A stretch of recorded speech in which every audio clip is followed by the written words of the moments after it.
Today is Build My Future Lee County, the first annual.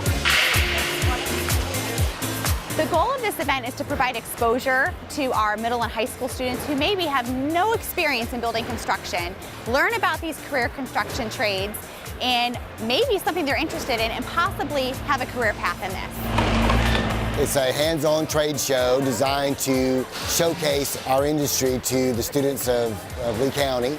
And we want to show them that there are successful career paths for you, whether they're a plumber, to be a builder, electrician. As you feed people, they actually let me get inside the truck and look at all the equipment. They have a wall where you can screw stuff in.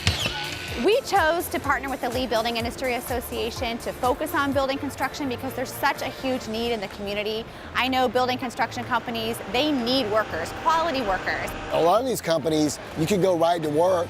They'll pay for you to go to college and then come back and you work your way up and you can make a good living. It's excellent to know that there's a choice for people at 18 that you can, start when you're young and then, work your way through all the levels. And so right off high school, I could get many opportunities.